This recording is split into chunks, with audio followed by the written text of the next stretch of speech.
Pera que tá passando um avião. Caramba, que difícil começar o vídeo.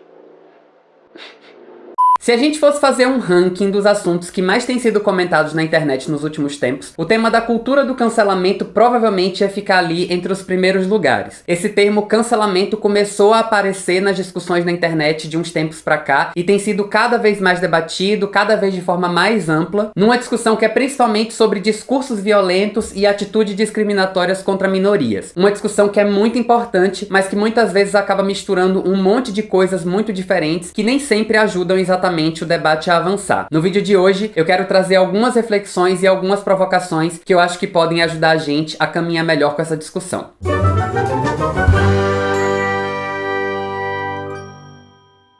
Muito do que a gente chama hoje de cultura do cancelamento tem a ver com a ampliação da voz e da participação de minorias de modo geral em uma série de debates que tem acontecido na sociedade, especialmente com o avanço da internet. Mulheres, pessoas LGBT, pessoas negras, pessoas gordas, pessoas com deficiência, enfim, uma série de grupos que são considerados minorias começaram a utilizar esse espaço aqui da internet para ampliar conversas a respeito das suas vivências e das situações de violência e desigualdade que a gente está acostumado a experimentar, discussões que por muito tempo não tiveram na pauta da sociedade, principalmente por conta de um processo de invisibilização. Se alguns anos atrás as pessoas podiam se sentir livres para reproduzir discursos problemáticos, principalmente dentro do espaço da grande mídia, hoje a situação não é mais assim, porque hoje a gente tem a possibilidade de levantar discussões sobre isso e de iniciar processos de mobilização para questionar esses discursos e apontar o quanto esses discursos são problemáticos e o quanto eles afetam a cultura de forma ampla e também a vida concreta de muitas pessoas que em outro tempo não tinham tanto espaço para poder falar sobre isso. É aí nesse processo que muitas pessoas têm começado a se sentir canceladas em situações que elas têm discursos ou atitudes que são problemáticas, são discriminatórias, e isso não passa mais batido. A questão é que esse processo da gente estar aqui na internet denunciando essas coisas e falando das nossas questões não é um fenômeno exatamente novo, porque, pelo que eu me lembro pelo menos, o termo cultura do cancelamento surgiu de uns 2 anos pra cá, sendo que a gente tá aqui na internet falando sobre as nossas vivências e sobre essas questões já há mais tempo do que isso.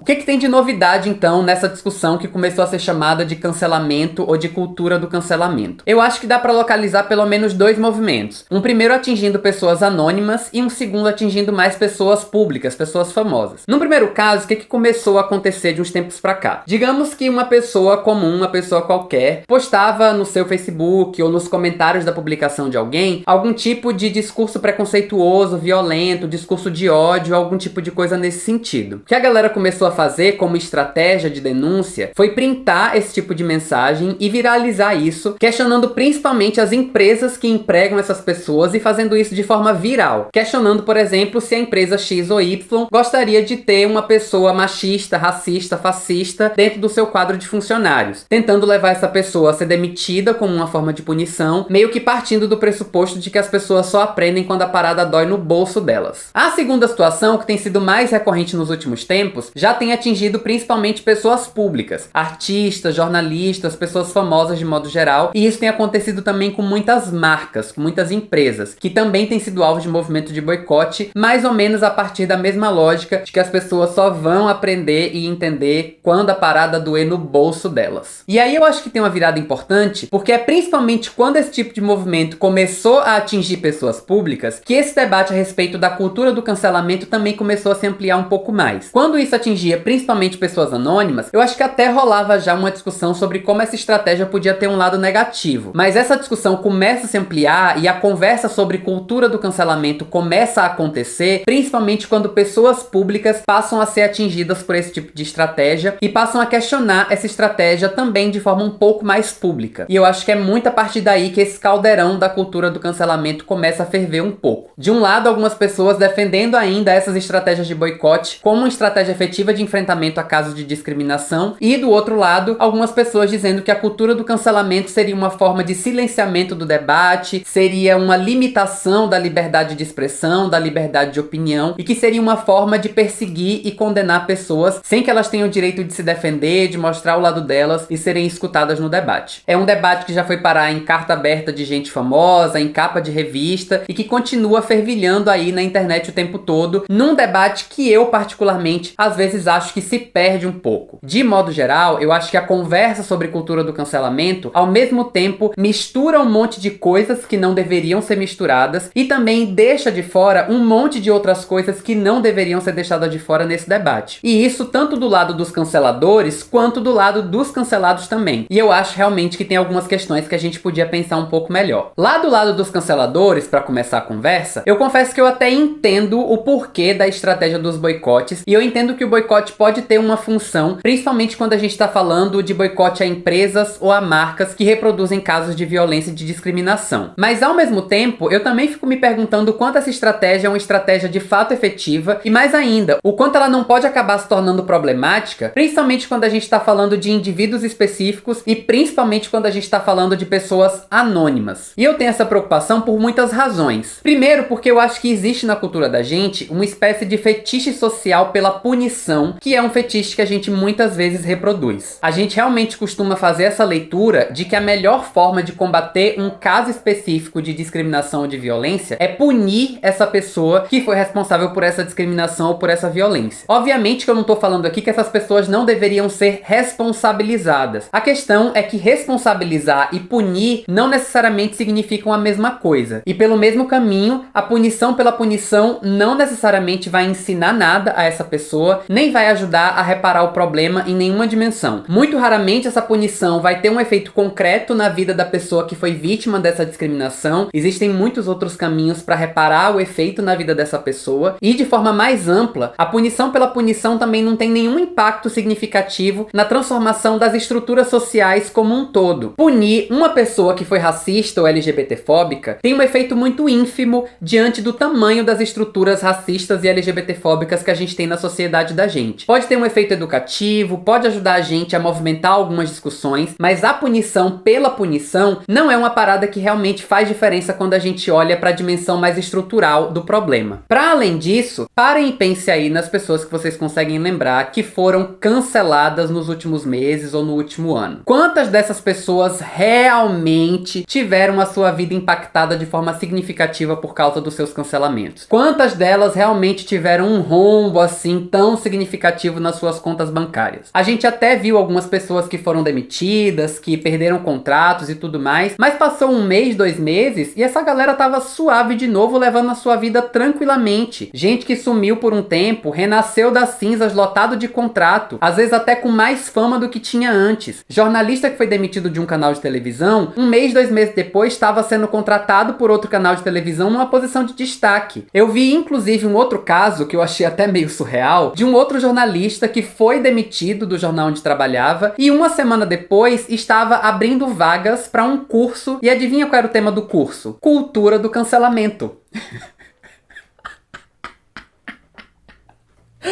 É real, cara. O cara falou uma parada super problemática, escreveu uma matéria porca, recebeu todas as críticas que precisava ter recebido por causa daquilo, e aí saiu nesse discurso de que estava sendo cancelado e que ia abrir um curso sobre cultura do cancelamento para poder fazer esse debate, cobrando uma fortuna na inscrição, e as pessoas estavam pagando para isso. Quer dizer, é uma estratégia que tem se mostrado muito furada muitas vezes, e o que é pior, nas poucas vezes em que essa estratégia se mostrou um pouco efetiva, foi justamente quando essas pessoas que estavam sendo canceladas eram parte de grupos minoritários, eram pessoas LGBT, mulheres e principalmente pessoas negras. E aí eu penso que é muito bizarro porque a gente acaba dando um tiro pela culatra. A gente diz que usa essa estratégia para combater casos de discriminação contra minorias, mas as pessoas que são mais atingidas e mais afetadas por essa nossa estratégia são justamente pessoas que fazem parte de minorias. Tem alguma coisa muito errada. A gente precisa se atentar pro fato de que a gente vive numa sociedade desigual em que a corda sempre arrebenta do lado mais fraco. E se a gente não pensa sobre isso na hora de construir as nossas estratégias de enfrentamento, a gente vai acabar fatalmente ajudando esse sistema a se reproduzir. E eu acho que é muito pelo fato da gente não pensar sobre isso o suficiente que a gente vê essa realidade aí em que o cancelamento simplesmente não existe na vida de gente que é privilegiada. As pessoas que são mais beneficiadas por essa sociedade e as que mais ajudam a reproduzir essa desigualdade são as menos afetadas pela nossa estratégia de enfrentamento à desigualdade. Eu acho que isso deveria nos levar a concluir que não existe lá muita efetividade numa estratégia como essa. Só que aí a gente tem uma virada importante, porque é justamente aí, neste ponto, que mora a minha implicância não só com os canceladores, mas também com os cancelados. E eu já adianto, meu anjinho, que se eu tenho implicância com os canceladores, eu tenho mais implicância ainda com o rolê dos cancelados. Pelo seguinte, acompanha aqui o meu raciocínio. Eu disse aqui que eu entendo que tem esses problemas aí com a tal da cultura do cancelamento e tudo mais, beleza. Só que, se eu acredito que essa estratégia não é uma estratégia exatamente muito efetiva, é porque eu também entendo que ela acaba não fazendo uma diferença tão grande na realidade concreta, certo? Isso me leva a entender que por mais que a cultura do cancelamento seja, sei lá, um problema, ela não é um problema tão grande assim para levantar toda essa preocupação e toda essa discussão que muita gente tem por aí. E mais ainda, eu também disse aqui que as pessoas que são menos atingidas por essa cultura do cancelamento são justamente as pessoas que são mais privilegiadas. E é aí que está o meu maior problema. Porque as pessoas que eu mais vejo reclamando dos perigos da cultura do cancelamento são justamente pessoas que são extremamente privilegiadas e que só não estão exatamente muito felizes com o fato das pessoas terem questionado coisas extremamente problemáticas que elas disseram. Pra mim, se a gente tem problemas na discussão sobre cultura do cancelamento, o maior problema é esse. Porque eu entendo que a discussão sobre cultura do cancelamento silenciou o debate sobre a importância da gente ter responsabilidade sobre as coisas que a gente diz na internet e na vida. A coisa mais comum que a gente tem acontecendo por aí é uma pessoa que vai lá, faz uma declaração ou tem uma atitude racista, machista, LGBTfóbica, uma atitude que é realmente problemática, que realmente violenta a dignidade de outras pessoas, e aí na primeira crítica que essa pessoa recebe, ela já vai pra internet dizer que está sendo cancelada, que está sendo atacada, que está passando por um processo de linchamento virtual, porque só tinha dado uma opinião e ninguém mais tem o direito de ter opinião na internet, porque não foi por querer, eu não sou uma pessoa preconceituosa e as pessoas não deviam estar me cancelando, e aí as pessoas perdem de vista o elemento mais importante da conversa, que é a importância delas se responsabilizarem por uma parada que elas de fato reproduziram. Na minha leitura, esse problema acontece porque pessoas privilegiadas de modo geral não estão acostumadas a serem questionadas. Elas simplesmente não foram socializadas para isso. Cresceram num ambiente cercado de iguais, em que as suas posições de mundo foram construídas a partir do ponto de vista desses seus iguais e foram constantemente validadas por esses seus iguais. Foram pessoas que nunca passaram pela experiência de ter essa visão de mundo questionada, muito menos de serem questionadas por pessoas menos privilegiadas do que elas. Muitas dessas pessoas, que hoje são pessoas adultas, foram socializadas no mundo em que a internet não era o que ela é hoje, um mundo em que a gente não estava tão habituado a ver tantas vozes diversas se colocando, ocupando espaço e pautando as discussões a partir das suas próprias visões. Para essas pessoas que cresceram sem saber o que é a experiência profunda de ser silenciado, parece que qualquer questionamento é uma forma de silenciamento. E isso é muito problemático porque essas pessoas, assim como todo mundo que tá aqui na internet, na vida, todo mundo precisa se acostumar a ser questionado, principalmente porque a gente não tá certo o tempo todo, a gente também se equivoca. E nem todo questionamento que a gente recebe, nem toda crítica que a gente recebe é necessariamente uma forma de ataque. Quer ver uma coisa que desperta em mim o mais profundo do meu ranço, aquele sentimento que eu trabalho pra deixar guardado lá dentro, mas que nessa hora eu não consigo, é me deparar com uma pessoa extremamente privilegiada, que de fato falou uma parada super problemática, às vezes muito violenta, e aí quando essa pessoa recebe as críticas devidas, as críticas justas ao que ela disse, ela vai pra internet dizer que tá sendo linchada. Olha, me sobe um sangue, desperta dentro de mim um sentimento ruim que eu trabalho pra guardar aqui dentro. Mas cara, eu fico com a impressão de que essas pessoas simplesmente não conhecem o significado da palavra linchamento. Tem muita gente que não tem dimensão do que a palavra linchamento significa. Num outro vídeo aqui outro dia, eu citei a Suzane Jardim, que é uma historiadora de que eu gosto muito, e eu recomendo muito que vocês leiam um texto dela falando sobre linchamento. Eu vou deixar o link aqui embaixo na descrição. É um texto maravilhoso em que ela faz uma discussão muito importante sobre qual é a história desse termo, sobre o que isso de fato significa. Porque formas de linchamento existem desde que o mundo é mundo, mas esse termo surge principalmente no contexto dos Estados Unidos, em situações de ataques a pessoas negras que eram mortas violentamente por multidões, queimadas, enforcadas, agredidas, de forma extremamente cruel. Eu não sei se vocês sabem, as pessoas se reuniam para assassinar coletivamente pessoas negras e tinham isso como uma espécie de diversão. Fotos de linchamentos eram enviadas para familiares como cartões postais. As pessoas colecionavam fios de cabelo de pessoas que tinham sido mortas em linchamentos de que elas tinham participado. Até hoje no Brasil acontece em média um linchamento por dia. Pessoas são amarradas em postes, agredidas, assassinadas, na maioria das vezes por serem entendidas como ameaças. E essas pessoas, elas têm uma classe social, elas têm uma cor de pele, elas têm uma situação de vulnerabilidade muito específica, que é muito diferente de uma pessoa branca, rica, que tem uma posição de destaque e recebeu meia dúzia de críticas na internet por conta de uma parada que falou.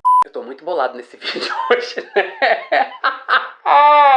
Soltando os cachorros. Ai, gente.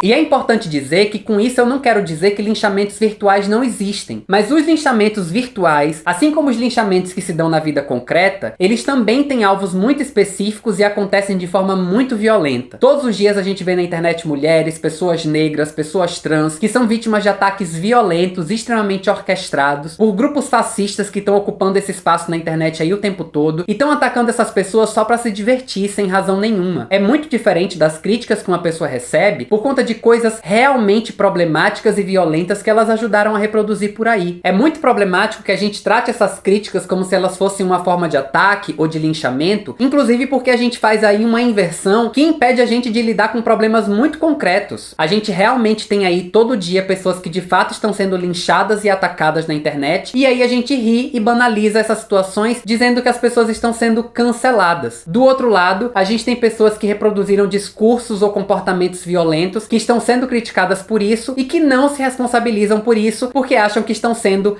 canceladas, e a cultura do cancelamento tem um monte de problema. Hoje em dia você não pode fazer meia crítica a nenhuma pessoa pública, não pode levantar o tom de voz isso aqui, que já abre o chão e brota alguém dizendo assim, não, essa pessoa vacilou, mas também não precisa cancelar ela. Sendo que assim, galera, ninguém está cancelando, nem atacando, nem perseguindo ninguém. A gente precisa entender que crítica não é ataque, que críticas precisam ser feitas e vão continuar sendo feitas. Porque é muito mais grave que meia dúzia de críticas duras que você recebe é um discurso problemático que ajuda a espalhar estereótipos, visões negativas a respeito das pessoas, estereótipos que estão na base de uma cultura violenta que mata muita gente todos os dias nesse país. Todo mundo precisa assumir responsabilidade sobre essas coisas, principalmente se você é uma pessoa que tem visibilidade e que dialoga com uma audiência muito grande de pessoas. As coisas que a gente diz produzem efeito, tem impacto no imaginário das pessoas, nas coisas que as pessoas acreditam e na maneira como elas levam as suas vidas e como elas se relacionam umas com as outras. A gente precisa assumir responsabilidade sobre isso e a gente precisa se acostumar a receber algumas críticas e algumas broncas de vez em quando a gente vacila. Eu sei que ninguém gosta de tomar bronca. Eu já tomei muita bronca aqui por causa de um monte de bobagem que eu já falei e não é nada agradável tomar bronca, não é agradável receber críticas que são mais duras. Mas são críticas que a gente precisa acolher, principalmente se essas críticas têm razão. É importante a gente entender que nem sempre essas críticas vão vir da forma mais tranquila, mais calma e mais conveniente para nós. Porque o que importa não é a proteção do nosso ego. O que importa é defender a vida e a dignidade das pessoas que são atingidas e que são afetadas por conta desses discursos e dessas atitudes que a gente vive reproduzindo por aí. Talvez você ache que o mundo tá muito chato, que as pessoas estão muito preocupadas com esse tipo de coisa, mas é o que eu digo sempre, já disse aqui mais de uma vez, que existem pessoas para quem o mundo tá chato há muito mais tempo e essas pessoas agora resolveram tomar um espaço de fala para questionar essa violência, para questionar essa hostilidade. Talvez isso te provoque algum desconforto, talvez isso te leve a sofrer algumas críticas, talvez isso te leve a passar por um processo que você não tá acostumado e que vai ser difícil para você. Mas eu, pelo menos, entendo que esse processo é um processo que é positivo, necessário e importante pra gente evoluir e amadurecer enquanto sociedade. Para que a gente possa construir uma sociedade que um dia não seja violenta, hostil ou chata, nem pra você, nem pra mim, nem pra ninguém. Então, é isso. Vamos seguir ampliando esse debate, ampliando essa conversa por aí, que eu acho que é um debate bem importante. E se você gostou desse vídeo, não deixa de pôr o seu likezinho aqui e de também deixar o seu comentário dizendo o que você achou. Por hoje é isso.